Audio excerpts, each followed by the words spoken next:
Current affairs को। और आज बहुत सारे इंपॉर्टेंट प्रश्न हमें यहाँ पे मिलने वाले हैं, जिसमें सबसे इंपॉर्टेंट प्रश्न ये रहा आपके सामने कि अभी हाल ही में पराक्रम दिवस कब मनाया गया। तो इसका उत्तर होगा 23 जनवरी को। तो हर साल 23 जनवरी को पराक्रम दिवस के रूप में मनाते हैं। पराक्रम दिवस का मतलब हो गया साहस का दिन। किनकी जयंती होती है? सुभाष चंद्र बोस जी की जयंती होती है, जिनका जन्म हुआ था 23 जनवरी 1897 में। कहाँ पे हुआ था? कटक, उड़ीसा में हुआ था। इसीलिए 23 जनवरी को ये दिन मनाते हैं। और इस बार उनकी 2026 में 129वीं जयंती मनाई जा रही है। और इस दिन को मनाना घोषित किया गया था 2021 में। पराक्रम दिवस यानी कि वीरता का दिवस, साहस का दिवस। अब सुभाष चंद्र बोस जी से कुछ इंपॉर्टेंट पॉइंट्स मैं आपको बता रहा हूँ। एक तो आप ध्यान रख सकते हैं 1938 में कांग्रेस का जो हरिपुर अधिवेशन हुआ था, वहां पे उन्होंने अध्यक्षता की थी कांग्रेस की। और वैसे इनकी जयंती के अवसर पर सुभाष चंद्र बोस आपदा प्रबंधन पुरस्कार भी दिए जाते हैं।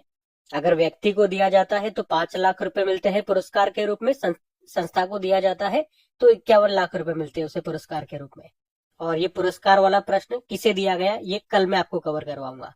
ठीक है, तो इनका जन्म कब होता है, कहां पर हुआ था, वो मैंने आपको बता ही दिया। अच्छा, ये 2-3 पॉइंट और ध्यान रखो, यहाँ से प्रश्न बनता है एग्जाम में। इनके कुछ फेमस स्लोगन है, नारे हैं, जैसे कि तुम मुझे खून दो मैं तुम्हें आजादी दूंगा। कई बार एग्जाम में प्रश्न आ चुका है। जय हिंद, दिल्ली चलो, ये सब इनके फेमस नारे हैं। वैसे इन्होंने कई सारी बुक्स लिखी है, 5-6 बुकें हैं इनकी, जिसमें सबसे इंपॉर्टेंट बुक ये है द इंडियन स्ट्रगल। इसके 2 पार्ट है। ठीक है, तो ये इंपॉर्टेंट रहेगी उन सब में। और इनकी एक ऑटोबायोग्राफी भी है जो इन्होंने खुद लिखी है। क्या नाम है? And Indian Pilgrim and unfinished autobiography है। ये ऑटोबायोग्राफी याद रखना किसकी है? नेताजी सुभाष चंद्र बोस जी की है। ठीक है, अगला देखते हैं। अच्छा, अगले में पहले मैं आपसे होमवर्क प्रश्न पूछूंगा। तो ये आपके सामने प्रश्न है, और सीडीएस के एग्जाम में ये प्रश्न आया था 2023 में। एक ये प्रश्न और लो, ये भी बुक वाला ही प्रश्न है, एसएससी सीपीओ में आया। एक ये प्रश्न लो, यूजीसी नेट में प्रश्न पूछा गया था, ये भी बुक वाला ही प्रश्न है। वो जो पहले प्रश्न पूछा था उसका उल्टा कर दिया इन्होंने। अब इनके नारे के ऊपर प्रश्न आ गया, आरपीएफ एसआई में पूछा गया, इसको लगाओ। अब उसी प्रश्न को उल्टा कर दिया, ऑप्शन में डाल दिया, एसएससी सीजीएल में आया ये वही प्रश्न देखो एक बार फिर से आया। अब आप देखोगे मैंने लगातार जानबूझ करके यहाँ पे एक जैसे प्रश्न आपके डाले हैं। आप सोचोगे एक जैसे प्रश्न बार बार क्यों डाल दिए, तो मैं आपको ये बताना चाहता हूँ मेरे भाई कि जो मैं आपको प्रश्न करवा रहा हूँ, एग्जाम में जो प्रश्न पूछे जा रहे हैं, तो वो प्रश्न रिपीट होने के चांसेस ज्यादा होते हैं। देखा ना, अलग अलग एग्जाम में सेम प्रश्न रिपीट हो रहा है। तो इसका मतलब आपको बिल्कुल ध्यान से चीजों को पढ़ना है, और सबसे बड़ी बात आपको रेगुलर रहना है। क्योंकि हो सकता है ऐसे अगर मैं आपको थ्योरी पढ़ा दूंगा तो आधी चीजें आपको ध्यान रहेगी, आधी नहीं रहेगी। लेकिन ऐसे क्वेश्चन की फॉर्मेट में आपको दूंगा, और वो भी वो क्वेश्चन जो एग्जाम में आ चुके हैं, तो वो आपको जरूर से ध्यान रहेंगे, और यही प्रश्न कई बार रिपीट भी होंगे। इसीलिए होमवर्क प्रश्न अब मैं आपको इस फॉर्मेट में करवा रहा हूँ। ठीक है, तो ये ध्यान में रखना। अगला प्रश्न देखते हैं अभी। अच्छा, आज मैं आपको जनवरी के डेज रिवाइज नहीं करवा रहा हूँ, आज मैं आपको होमवर्क दे रहा हूँ। जनवरी में अभी तक जितने भी इंपॉर्टेंट डेज हमने पढ़े हैं, कमेंट बॉक्स में टाइप करो और देखो कि आपको कितने याद है। बाकी कल सारे डेज में आपको रिवाइज कराऊंगा। अभी अगला प्रश्न देखते हैं। फिर अगले में पूछ रहे हैं, हाल ही में इन स्पेस ने भारत के पहले निजी पृथ्वी अवलोकन उपग्रह तारामंडल के लिए किसके साथ अभी समझौता किया? तो इसका सही उत्तर होगा पिक्सेल के साथ। अभी प्रश्न मैं आपको समझाता हूँ, अच्छा प्रश्न मार्क करना है इसमें। लेकिन उससे पहले आप बात करो इन स्पेस क्या है। तो इन स्पेस इसका मतलब होता है Indian National Space Promotion and Authorization Centre. ये भारत सरकार के अंतरिक्ष विभाग के तहत एक नोडल एजेंसी है, जिसका काम क्या होता है? भारत के अंतरिक्ष क्षेत्र में प्राइवेट सेक्टर की भागीदारी को बढ़ावा देना, ये इसका काम है। इसका मुख्यालय आपको मिलेगा अहमदाबाद, गुजरात में। और जो दूसरी कंपनी है पिक्सेल, ये प्राइवेट स्पेस स्टार्टअप है। कहाँ का है? बंगलुरु का है। और अभी इन दोनों के बीच में ही एक समझौता हुआ, और इस समझौते के तहत, या समझौता क्या हुआ कि जो ये पिक्सेल कंपनी है, इसको 12 अर्थ ऑब्जर्वेटरी सैटेलाइट, यानी कि जिसे आप हिंदी में बोलोगे पृथ्वी अवलोकन उपग्रह, इनका ये 12 अर्थ ऑब्जर्वेटरी सैटेलाइट का एक ग्रुप, एक समूह, इसको अंतरिक्ष में स्थापित करना होगा। और ये जो 12 सैटेलाइट होंगे, इनका काम क्या होगा?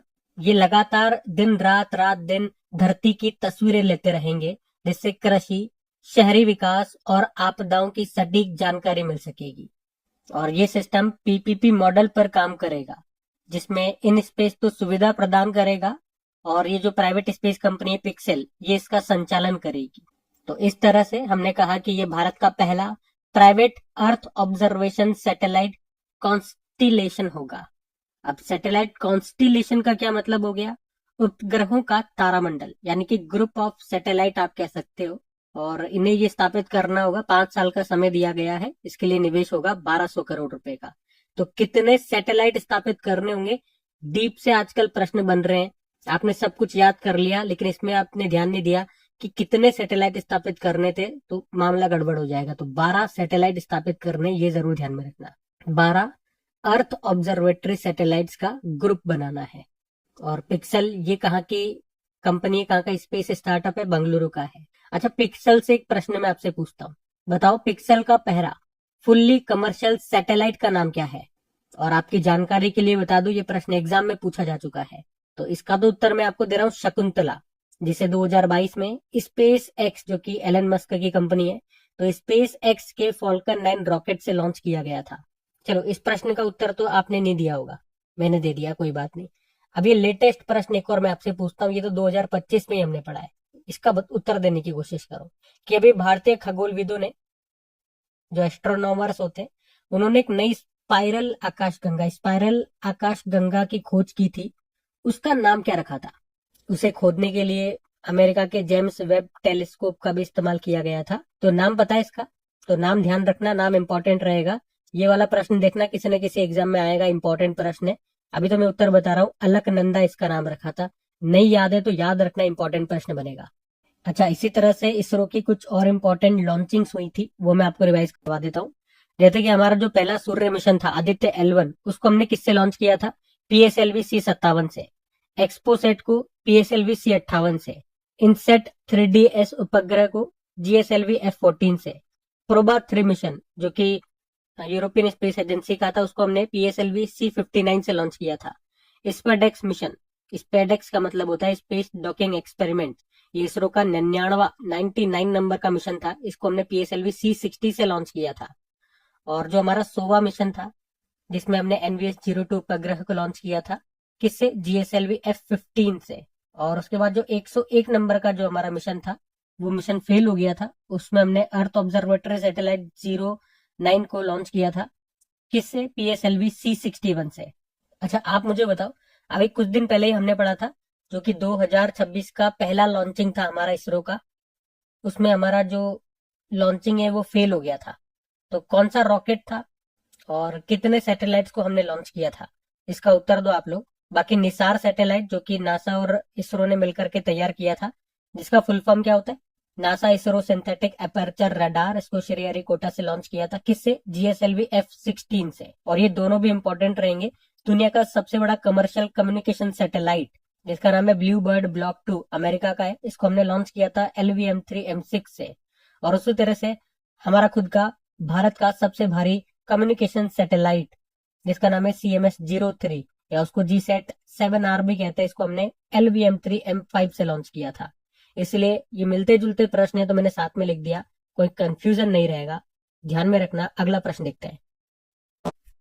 फिर अगले में पूछ रहे हैं, हाल ही में कौन सा देश भारत का दूसरा सबसे बड़ा LNG सप्लायर देश बन गया है। तो इसका सही उत्तर होगा यूनाइटेड अरब अमीरात। आपको याद होगा, अभी यूनाइटेड अरब अमीरात के जो प्रेसिडेंट है, क्या नाम है, शेख मोहम्मद बिन जायद अल नयान। ये भी भारत के दौरे पर आए थे, भारत यात्रा पे आए थे। और इसी यात्रा के दौरान भारत और UAE के बीच एक समझौता हुआ, जिसमें ये कहा गया कि यूनाइटेड अरब अमीरात ये भारत को हर साल 0.5 मिलियन मेट्रिक टन LNG की आपूर्ति करेगा, सप्लाई करेगा। जैसे कतर के बाद यूनाइटेड अरब अमीरात भारत का दूसरा सबसे बड़ा LNG आपूर्तिकर्ता सप्लायर बन जाएगा। इससे पहले आपको बता दूं, 2023 में अमेरिका UAE को पछाड़ करके भारत का दूसरा सबसे बड़ा LNG आपूर्तिकर्ता बन गया था, सप्लायर बन गया था। लेकिन अब एक बार फिर से यूनाइटेड अरब अमीरात दूसरे स्थान पे आ गया हमें LNG सप्लाई करने के मामले में। लेकिन अभी भी पहले स्थान पे कतर बना हुआ है। पहला स्थान किसका है, ये भी मैंने आपको बता दिया, जो हमें सबसे ज्यादा LNG सप्लाई कर रहा है। अच्छा, LNG कर रहे हैं हम बार बार, ये LNG क्या है, ये LNG का फुल फॉर्म याद रखना मेरे भाई, एग्जाम में आ चुका है, लिक्विफाइड नेचुरल गैस, जिसमें सबसे ज्यादा 90 to 95% आपकी मीथेन होती है। अच्छा, इसी से संबंधित 3-4 प्रश्न मैं आपको करा रहा हूँ। ये मोस्ट इंपॉर्टेंट प्रश्न है, ये हर किसी को नहीं आएंगे, लेकिन अब आपको आने चाहिए, क्योंकि क्रैक एग्जाम चैनल पे मैं आपको पढ़ा रहा हूँ। लेकिन ध्यान से सुनना, क्या प्रश्न है कि भारत का पहला स्मॉल स्केल यानी कि लघु स्तरीय LNG यूनिट ये कहां पर स्थापित किया गया था। मध्य प्रदेश के विजयपुर में, जो गेल का कैंपस है वहां पर। और यहाँ पे लगभग 36 टन एलएनजी डेली बनता है। और अगर पूछे कि भारत की पहली एलएनजी संचालित बस कहां पर लॉन्च की गई थी, केरल के तिरुवनंतपुरम में। अगर पूछे भारत का पहला एलएनजी टर्मिनल कहां पर है, और ये प्रश्न तो एग्जाम में भी आ चुका है, तो आंसर होगा गुजरात के दाहेज में। और इसी तरह का एक मिलता जुलता प्रश्न है जिसमें आप डेफिनेटली कंफ्यूज हो गए अगर एग्जाम में आ गया तो। इसमें पूछा जा रहा है भारत का पहला फ्लोटिंग एलएनजी टर्मिनल ये कौन सा है। फ्लोटिंग मतलब तैरता हुआ, तो आंसर होगा जयगढ़ टर्मिनल। और ये कहां पर है, महाराष्ट्र के रत्नागिरी जिले में। फ्लोटिंग मतलब हो गया ये जो टर्मिनल है ये जहाज के ऊपर है, जमीन पे नहीं है। और जो ऊपर वाला हमने पढ़ा गुजरात वाला, वो जमीन पर है जहां पे हम एलएनजी को स्टोर करते हैं। ठीक है, तो एलएनजी से ही संबंधित ये 2-3 प्रश्न मैंने आपको बताए हैं। ये इंपॉर्टेंट प्रश्न है, शायद इससे पहले आपने कहीं पढ़े भी नहीं होंगे। इसमें से 1-2 प्रश्न तो एग्जाम में डायरेक्ट पूछे भी जा चुके हैं।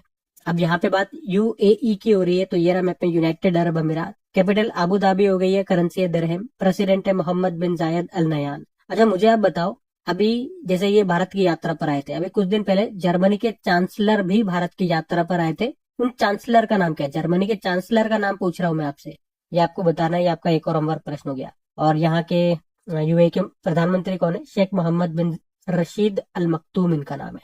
कुछ और प्रश्न देख लें यूएई से क्या बनते हैं, जैसे कि वर्ल्ड पुलिस समिट 2025 दुबई में हुआ था। वर्ल्ड टूरिज्म ऑर्गेनाइजेशन की पहली महिला सेक्रेटरी जनरल जो बनी है वो शेख नासिर अल नोवेसी बनी है, जो यूएई से है। मशरक गुजरात में स्थित गिफ्ट सिटी में प्रवेश करने वाला किस देश का पहला बैंक बना, तो यूएई का। 17वां नंबर का पुरुष एशिया क्रिकेट कप 2025 हुआ था यूएई में। वन फ्रीजॉन पासपोर्ट लॉन्च किया था दुबई ने। किस अंतरराष्ट्रीय हवाई अड्डे ने दुबई का पहला एआई संचालित इमिग्रेशन कॉरिडोर लॉन्च किया, दुबई ने। यूएई में भारत के राजदूत बने थे डॉक्टर दीपक मित्तल।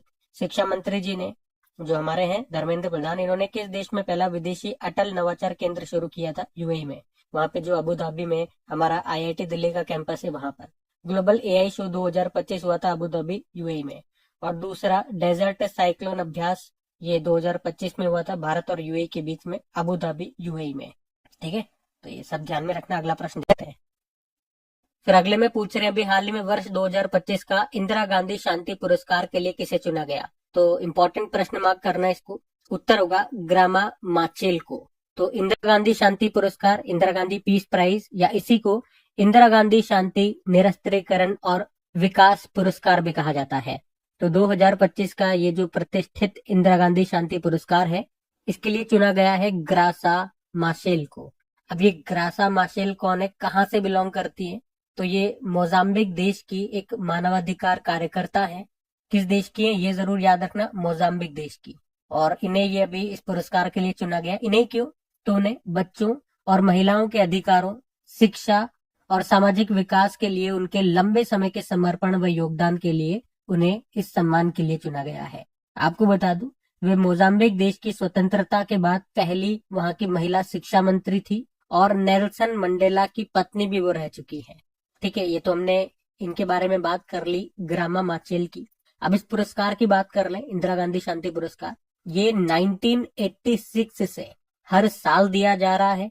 और किन्हें दिया जाता है, ये उन लोगों को या संस्थाओं को दिया जाता है जो दुनिया में शांति बनाए रखने, हथियारों की होड़ कम करने या मानवता के विकास के लिए काम करते हैं, उनको दिया जाता है। पुरस्कार राशि कितनी दी जाती है, 25 लाख रुपए दी जाती है। और कौन देता है ये सम्मान, इंदिरा गांधी मेमोरियल ट्रस्ट के द्वारा दिया जाता है। और यूं भी कह सकते हैं कि भारत के जो पूर्व प्रधानमंत्री थी उन्हीं को समर्पित है, उन्हीं की याद में ये सम्मान स्थापित किया गया था। 1986 से दिया जा रहा है। लास्ट ईयर वाला भी मैं आपको बता दूं, 2024 वाला, क्योंकि अभी तो ये 2025 वाला दिया जा रहा है 2026 में। लेकिन एग्जाम में थोड़ा पुराना भी पूछ सकता है, पिछला वाला भी पूछ सकता है, 2024 वाला भी ध्यान रख लो आप। तो मिशेल बाचेलेट को दिया गया था, जो कि चिली देश की पूर्व प्रेसिडेंट थी। और विजेता का चुनाव कौन करता है, एक समिति बनाई जाती है, शिव शंकर मेनन समिति, वो विजेता का चुनाव करती है। ठीक है, अब कुछ और इंपॉर्टेंट अवार्ड्स में आपको करवाऊंगा, आ जाओ। अच्छा, ये एक और होमवर्क प्रश्न लो, यहाँ पे आपका एसएससी जेई में पूछा गया था 2021 में। आराम से देखो, ये जो होमवर्क प्रश्न है ना, मैं आपको दिखा करके आगे बढ़ जाता हूँ। आप आराम से पढ़ो, ऑप्शन देखो और आंसर लगाओ। आंसर तो ऑलरेडी मैं पीछे थ्योरी में आपको दे चुका हूँ, तो इससे आपको पता लगेगा कि थ्योरी को आपने बिल्कुल ध्यान से पढ़ा या नहीं पढ़ा, मतलब आपका कंसंट्रेशन पावर कितना वीक है या स्ट्रांग है, आप खुद एनालिसिस कर पाओगे। आराम से वीडियो को पॉज कर लो और इनको सॉल्व करो। हम अवार्ड्स रिवाइज करते हैं अभी। जैसे कि देखो, ग्लोबल ह्यूमैनिटेरियन अवार्ड पाने वाले पहले एशियाई अभी कौन बन गए? अनंत अंबानी, वंतारा के जो संस्थापक है। PETA India 2025 person of the year चुना गया रवीना टंडन को। पहले फीफा शांति पुरस्कार से सम्मानित किया गया अमेरिकी राष्ट्रपति डोनाल्ड ट्रंप को। और पेलोस मार ग्रेगोरियस अवार्ड डॉक्टर टेसी थॉमस को मिला, मिसाइल वुमेन ऑफ इंडिया जिन्हें आप कहते हो। लोकनायक फाउंडेशन साहित्य पुरस्कार 2025 वेल्लामला सिमन्ना को, जो कि एक तेलुगु लेखिका है। मौलाना अबुल कलाम आजाद पुरस्कार 2025 शिक्षाविद है मोहम्मद लतीफ खान को। और 2025 का टर्नर पुरस्कार दिया गया एन्नेना कालू को, स्कॉटलैंड से है। एक तरह का आर्ट अवार्ड है। भारत का सर्वोच्च विज्ञान पुरस्कार विज्ञान रत्न अभी दिया गया था ये जयंत विष्णु नार्लिकर को। और इनका नाम इसलिए भी इंपॉर्टेंट रहेगा क्योंकि इसी साल इनका निधन भी हो गया। अमेरिकी राष्ट्रपति डोनाल्ड ट्रंप को अभी इजराइल का सर्वोच्च सम्मान भी मिला, इजराइल शांति पुरस्कार कहते हैं उसको। विश्व खाद्य पुरस्कार 2025 मारियांगेला हंगरिया को मिला, ब्राजील से है। संयुक्त राष्ट्र जनसंख्या पुरस्कार 2025 वर्षा देश पांडे को, महाराष्ट्र से है। और Kenton R Miller award IUCN के द्वारा दिया जाता है, सोनाली घोष को मिला, जो कि यह अवार्ड पाने वाली भारत की पहली महिला बन गई है। तो ये सारे प्रश्न इंपॉर्टेंट रहेंगे, ध्यान में रखना। अगला प्रश्न देखते हैं। फिर अगले में पूछ रहे, हाल ही में सिंगापुर की ट्री लेडी के नाम से मशहूर पर्यावरणविद का निधन हो गया। नाम बताओ, उनका नाम क्या है? तो आंसर होगा कीर्तिदा मेकानी। तो कीर्तिदा मेकानी सिंगापुर की एक फेमस पर्यावरणविद एनवायरमेंटलिस्ट थी और जिन्हें ट्री लेडी के नाम से भी जाना जाता था। और आपको बता दूं, उनका जन्म तो भारत में हुआ था। भारत में भी कहा, कर्नाटक राज्य में हुआ था। बाद में फिर वो शादी करके सिंगापुर सेट हो गई थी, सिंगापुर चली गई। लेकिन अभी 66 वर्ष की आयु में निधन हो गया उनका। और उनके बारे में दो तीन बातें आपको बता दूं, जैसे कि 1993 में वे सिंगापुर पर्यावरण परिषद की पहली कार्यकारी निदेशक बनी थी। और पर्यावरण के प्रति उनके आजीवन समर्पण के लिए उन्हें 2015 में सिंगापुर के राष्ट्रपति का पर्यावरण पुरस्कार मिला। और 2024 में पर्यावरण की चैंपियन के रूप में सिंगापुर महिला हॉल ऑफ फेम में उन्हें शामिल किया गया था। तो सिंगापुर की ट्री लेडी के नाम से मशहूर थी ये। इनका जन्म भारत में हुआ था, इसलिए हमारे लिए इंपॉर्टेंट प्रश्न रह सकता है ये एग्जाम पॉइंट ऑफ व्यू से, कीर्तिदा मेकानी। लेकिन पर्यावरण विद की बात करें, एक एनवायरमेंटलिस्ट के हिसाब से बात करें, तो एक इम्पोर्टेंट हमारे व्यक्ति थे। कौन? अभी मैं आपको बताता हूँ उनके बारे में। पहले कुछ और भी इम्पोर्टेंट जो व्यक्ति जिनका हाल ही में निधन हुआ वो भी हम देख लेते हैं। देखो सारे, देखो तो अभी हमारे भारतीय मूर्तिकार थे, प्रसिद्ध मूर्तिकार रामवी सुतार, उनका निधन हो गया 100 वर्ष की आयु में, जिन्हें पद्मश्री 1999 में मिला, पद्म भूषण 2016 में, महाराष्ट्र का सर्वोच्च नागरिक पुरस्कार महाराष्ट्र भूषण मिला। उसके अलावा मेहर कास्टेलिनो, ये 1964 में भारत की पहली मिस इंडिया का खिताब इन्होंने जीता था, मुंबई से थे, निधन हो गया। विनोद कुमार शुक्ल हिंदी साहित्यकार थे, अभी 2024 का 59 नंबर का ज्ञानपीठ पुरस्कार इनको दिया गया था हिंदी भाषा में। छत्तीसगढ़ के थे ये, छत्तीसगढ़ से बिलोंग करते थे। अभी बिहार एसआई के एग्जाम में ये प्रश्न आया भी था। और आपको याद हो तो अभी 2025 के जितने भी इंपॉर्टेंट अवार्ड्स थे वो एक अलग से वीडियो मैंने आपको बना करके दिया था, तो वो वीडियो में जा करके देख लेना। मैंने इस प्रश्न के लिए मोस्ट इंपॉर्टेंट लगा दिया था, मैंने कहा था लिख लो बेटा, लिख लो, ले बेटा, कि मेरे एग्जाम में ये प्रश्न आएगा। ले बेटा, मुझे पता चल गया क्योंकि प्रश्न इंपॉर्टेंट था और आ गया एग्जाम में। उसके अलावा बांग्लादेश की पहली महिला प्रधानमंत्री खालिदा जिया का निधन हो गया। ये पर्यावरणविद जिनकी हम मैं बात कर रहा था, ये पर्यावरणविद हमारे लिए जो एनवायरमेंटलिस्ट थे, माधव गौडगिल, ये नाम भी इंपॉर्टेंट है, ये भी लिख लो, आएगा आपके एग्जाम में। महाराष्ट्र से थे। इनकी ऑटोबायोग्राफी याद रखना, a walk up the hill, Padma Bhushan 2006 में मिला था। 2024 में संयुक्त राष्ट्र का champions of the earth award इनको मिला था। ठीक है ना। पूर्व वर्ल्ड बिलियर्ड्स चैंपियन थे मनोज कोठारी, इनका भी अभी निधन हो गया। ठीक है, तो ये सब ध्यान में रखना। अगला प्रश्न देखते हैं। फिर अगले में पूछ रहे, हाल ही में 27 जनवरी से 20 फरवरी 2026 तक भारत रंग महोत्सव का आयोजन ये किस संस्था के द्वारा किया जाएगा? तो इंपॉर्टेंट प्रश्न मार्क करना है इसको। ये प्रश्न आपका एग्जाम में आ चुका है, अभी बताऊंगा मैं आपको। तो इसका तो उत्तर क्या होगा, पहले देखो, नेशनल स्कूल ऑफ ड्रामा। तो यहाँ पे हमने बात की है भारत रंग महोत्सव की। इम्पोर्ट थिएटर महोत्सव है 2026 में। एडिशन याद रखना, एडिशन से भी प्रश्न आ जाते हैं। 25वां एडिशन का आयोजन होगा। आयोजन कौन करता है? National school of drama. इस बार ये 27 जनवरी से लेके 20 फरवरी 2026 तक चलेगा। कहाँ पर? कोई एक स्थान नहीं है, भारत के अलग अलग 40 स्थानों पर इसका आयोजन होगा। और इसमें पहली बार 7 महाद्वीपों में से प्रत्येक का प्रतिनिधित्व कम से कम एक अंतर्राष्ट्रीय प्रस्तुति के साथ किया जाएगा। और इस बार कुल 277 भारतीय प्रस्तुतियां यहाँ पे प्रदर्शित की जाएगी। और इस संस्करण में महिलाओं के योगदान को सम्मानित किया जा रहा है। अच्छा, इस महोत्सव के आयोजन करने का उद्देश्य क्या है? भारतीय नाटकों को बढ़ावा देना और अंतर्राष्ट्रीय संस्कृतियों का आदान प्रदान करना। ठीक है, तो जो भी जिस भी तरह के यहाँ पे प्रश्न बन सकते हैं एग्जाम में, वो सब पॉइंट मैंने आपको करवा दिए। कुछ अब इम्पोर्टेंट फेस्टिवल में आपको रिवाइज कराता हूँ। उससे पहले ये एक और होमवर्क प्रश्न रहा आपके लिए, आरआरबी एनटीपीसी। और बाप रे, 2025 में देखो ये प्रश्न पूछा गया था, पिछले साल का ये प्रश्न है। मैंने कहा ना प्रश्न इंपॉर्टेंट है। भारत रंग महोत्सव से प्रश्न आ गया आपका पिछले साल। बाकी मैं फेस्टिवल्स आपको रिवाइज कराऊं। देखो, अभी बात करें न्योकुम यूलो उत्सव, ये मनाया जाता है कहाँ पे? अरुणाचल प्रदेश में। किस जनजाति के द्वारा? निशी जनजाति के द्वारा। अलिये लिगोंग उत्सव असम में मनाया जाता है मिसिंग जनजाति के द्वारा।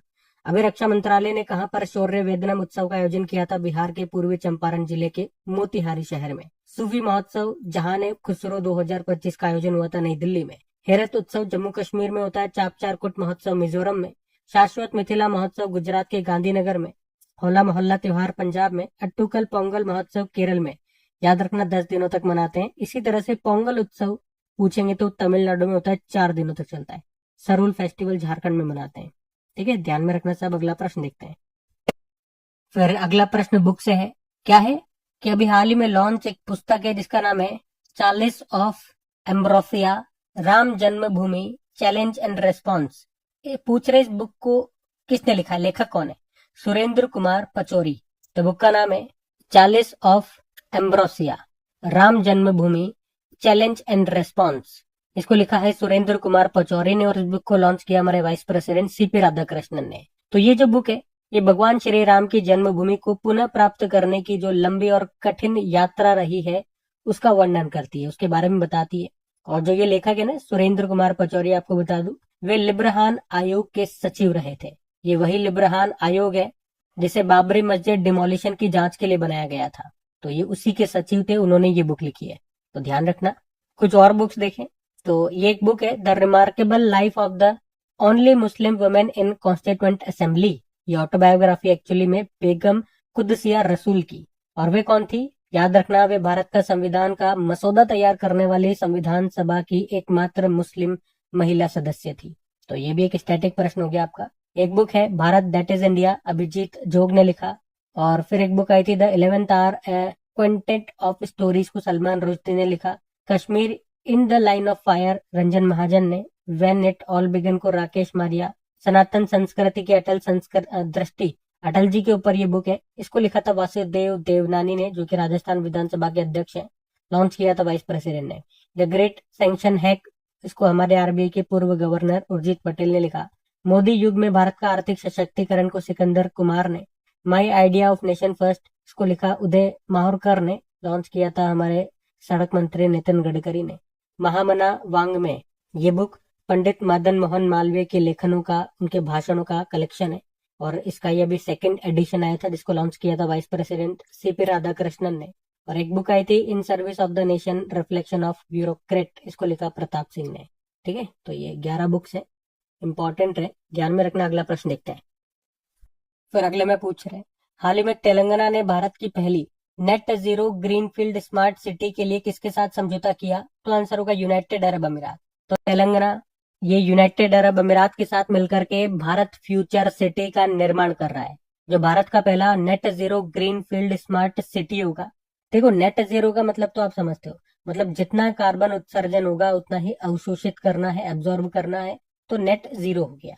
और ग्रीन फील्ड मतलब क्या हो गया? ग्रीन फील्ड स्मार्ट सिटी का मतलब हो गया ये मौजूदा शहर का नवीनीकरण नहीं कर रहे हैं, उसकी जगह एक नया शहर बना रहे हैं, नया स्मार्ट सिटी बना रहे हैं। 30,000 एकड़ की भूमि पर इसको बनाया जा रहा है, बिल्कुल नए सिरे से, जीरो से। और इस नई ग्रीनफील्ड स्मार्ट सिटी में 100% रिन्यूएबल एनर्जी का इस्तेमाल होगा, इंफ्रास्ट्रक्चर बिल्कुल स्मार्ट होगा, टेक्नोलॉजी का इस्तेमाल होगा इसमें। और वैसे तेलंगाना का लक्ष्य आप जानते ही हो, 2047 तक $3 ट्रिलियन की अर्थव्यवस्था बनना है। अच्छा, एक पॉइंट आपको नोट कराना चाहूंगा, अगर आपसे पूछ ले देश का पहला ग्रीनफील्ड स्मार्ट सिटी कौन सा है, तो आंसर करना अटल नगर छत्तीसगढ़ में है। लेकिन यहाँ पे जो हम बात कर रहे हैं उसको बात कर रहे हैं net zero greenfield smart city की। तो फिर आपका आंसर हो जाएगा भारत फ्यूचर सिटी। कहां पर? तेलंगाना में। ठीक है, ये छोटा सा अंतर है, इसको जरूर ध्यान में रखना, इसीलिए मैंने आपको बता दिया, अब ध्यान रहेगा। चलो एक प्रश्न और पूछूंगा आपसे, आप मुझे बताएंगे, इसका उत्तर आप ही लोग को करना है कि भारत का नेट जीरो कार्बन एमिशन का, कार्बन उत्सर्जन का लक्ष्य क्या है, बताओ। बड़ा सिंपल प्रश्न पूछा मैंने आपसे।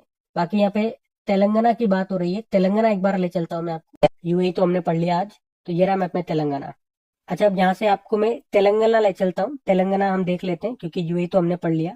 उससे पहले ये देखो, एक और होमवर्क प्रश्न आपके लिए आ गया भैया। आरआरबी में पूछा गया था प्रश्न, बताओ क्या होगा इसका उत्तर। बाकी हम तेलंगाना अभी है। फिर अगले में पूछ रहे हैं, हाल ही में नुम्बियो सेफ्टी इंडेक्स 2026 में किस शहर को शीर्ष स्थान मिला है? टॉपर कौन है मतलब? तो आंसर होगा किंगदाओ, ये चाइना का शहर है। कौन सा इंडेक्स है? नुम्बियो सेफ्टी इंडेक्स 2026। तो ये इंडेक्स बताता क्या है? तो ये इंडेक्स हर साल शहरों और देशों में सुरक्षा की धारणा और अपराध स्तर को मापता है और फिर उसके बाद रैंकिंग देता है। मतलब ये बताता है सबसे सुरक्षित, सबसे सेफ सिटी कौन सा है, सबसे सेफ कंट्री कौन सा है, इस तरह से। तो सबसे सेफ सिटी की अगर बात करें, सबसे सुरक्षित शहर की बात करें दुनिया में, तो इसके अनुसार है किंगदाओ शहर, जो चाइना का है। आप देख सकते हैं दूसरे स्थान पे अबू धाबी है और तीसरे पे दोहा है कतर का। और इसमें सबसे आखिरी में है 304वें नंबर पे 304th नंबर पे प्रिटोरिया, जो कि साउथ अफ्रीका की कैपिटल भी है। ये सबसे असुरक्षित शहर बताया इन्होंने।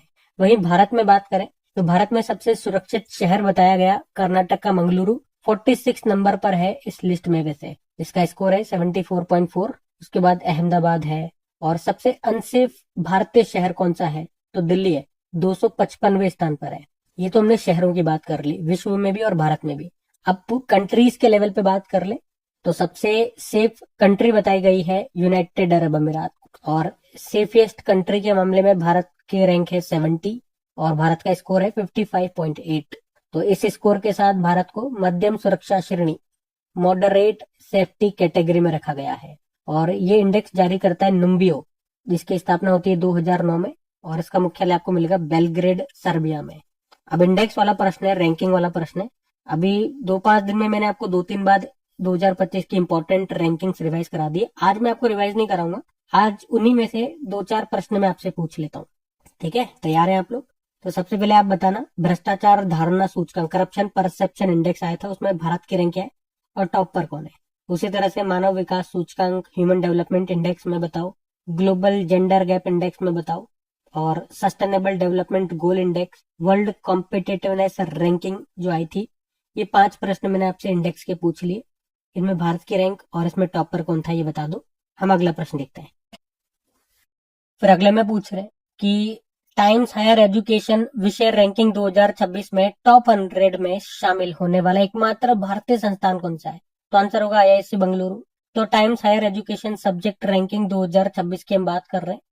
मतलब टाइम्स हायर एजुकेशन ने सब्जेक्ट के आधार पर वर्ल्ड यूनिवर्सिटी रैंकिंग 2026 की लिस्ट जारी की है और इसमें आईआईएससी बेंगलुरु एकमात्र भारतीय यूनिवर्सिटी है जो कि टॉप 100 में है। और वो भी किस सब्जेक्ट में? तो कंप्यूटर साइंस में।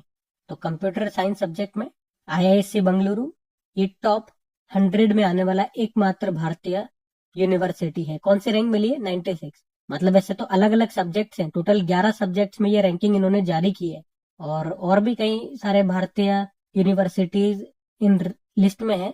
लेकिन हम बात करना चाह रहे हैं कि टॉप 100 के अंदर कौन है। तो टॉप 100 के अंदर केवल एक ही यूनिवर्सिटी है, वो आईआईएससी बेंगलुरु है। और कौन से सब्जेक्ट में? कंप्यूटर साइंस में मैंने आपको रैंक बताई 96 है। और इसी सब्जेक्ट में अगर बात करें टॉपर कौन सा यूनिवर्सिटी है, तो ऑक्सफोर्ड यूनिवर्सिटी टॉपर है। ठीक है, तो ये था इसमें। बाकी ये थे आज के हमारे करंट अफेयर्स की क्लास। कमेंट करके जरूर बताना सेशन आपको कैसा लगा। आप में से कोई स्टूडेंट पहली बार प्रश्न पूछा था। सुनीता विलियम्स 27 सालों की सेवा के बाद अभी नासा से रिटायर्ड हो गई। उनके पास अंतरिक्ष में कितने दिन रहने का रिकॉर्ड है? 608। और आदिवासी त्योहार समक्का सरलम्मा जतारा का आयोजन ये कहां पर किया जाता है? तेलंगाना। उत्तर प्रदेश का पहला ऐसा शहर कौन सा बन गया है जहां ताजा कचरे का डंपिंग स्थल शून्य हो गया? लखनऊ। और केंद्रीय मंत्रिमंडल ने अटल पेंशन योजना को किस वर्ष तक जारी रखने की मंजूरी दे दी? 2030-31। और किसे भारतीय महिला फुटबॉल टीम का भी मुख्य कोच चुना गया? एमिलिया वालवर्दे। धारीदार टाइगर तितली को किसने राज्य तितली घोषित किया? चंडीगढ़। एनडीआरएफ ने अपना कौन सा स्थापना दिवस मनाया? अभी 21वां मनाया। और किस राज्य सरकार ने सेमोजी इलक्किया विरुदु शास्त्रीय भाषा साहित्य पुरस्कार नामक वार्षिक साहित्य पुरस्कार की घोषणा की? तमिलनाडु। मेघालय, त्रिपुरा और मणिपुर का राज्य स्थापना दिवस कब मनाया गया? 21 जनवरी। और आखिरी प्रश्न था, 86वां अखिल भारतीय पीठासीन अधिकारी सम्मेलन 2026 कहाँ पर आयोजित किया गया? लखनऊ। बाकी चलो कल का भी होमवर्क प्रश्न देख लेते हैं और सेशन एंड करते हैं।